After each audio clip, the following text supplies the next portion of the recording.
Iyi ni paruwasi ya Giciye mu itorero Presbyterienne mu Rwanda. Peri paruwasi ya Giciye, murabona neza iri hakurya y'umugezi wa Giciye, ishyamba rihari, umuhanda ugiye ku ruganda rw'icyayi rwa Rubaya. Nta muhanda ugeze kuri paruwasi, birasaba ko hakorwa ikiraro kugira ngo umuntu uje agiye kuri paruwasi abashe kubona inzira igera kuri paruwasi.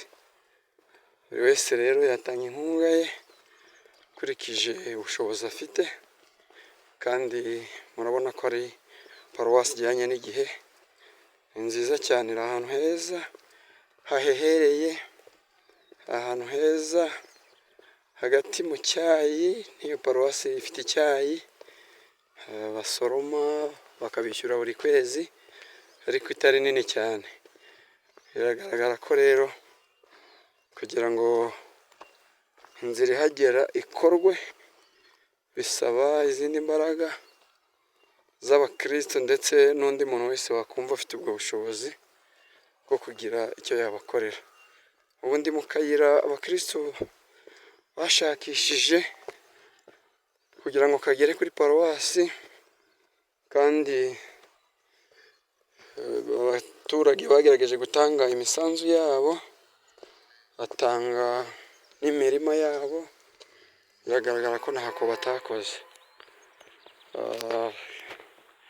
Hari iterambere rero ukurikije uko hameze. Abaturage bahari ni benshi, imisozi yaho murayibona. Turi munsi y'umusozi rero, kandi abahasengera baturuka muri iyo misozi ihegereye aho ngaho. Murabona ko haba n'ubworozi bw'inka, ndetse icyayi kimeze neza. Ni umugezi ubona ukwiriye rwose gukorerwa ikiraro kiza kuri iyo paruwasi. Murabona ko ngiye kuhagera. Ni urusengero rufite aho gusengera hasi, hejuru hari amabiro meza, inzu y'umushumba nziza murayibona ihinguka inyuma y'urusengero, irasobanutse, kandi rwose ni ahantu ubona hari ubukerarugendo. Wahagenderera bitewe n'imisozi yaho uko iteye. Ni imisozi iteye neza. Aka kayira mubona niko nababwiye abakristo bagerageje gukora. Abaturage batanga imirima yabo kugira ngo kuri urwo rusengero habashe kuboneka umuhanda uhagera.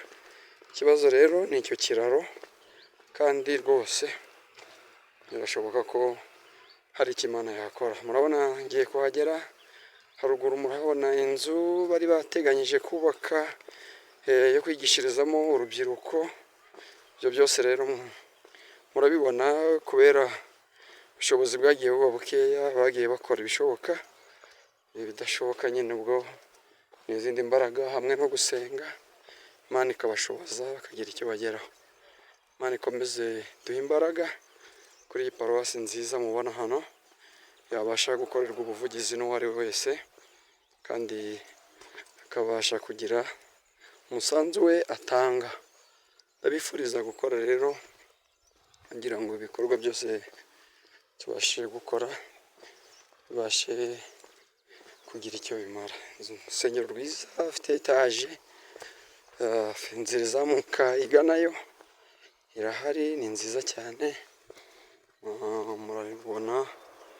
Murarubona ni rwiza cyane. Amabiro, aho wacumbika, aho abashyitsi bacumbika, kandi murabona ko hameze neza. Ubu rero ndahageze, urabona inzu iri hirya y'icumbi.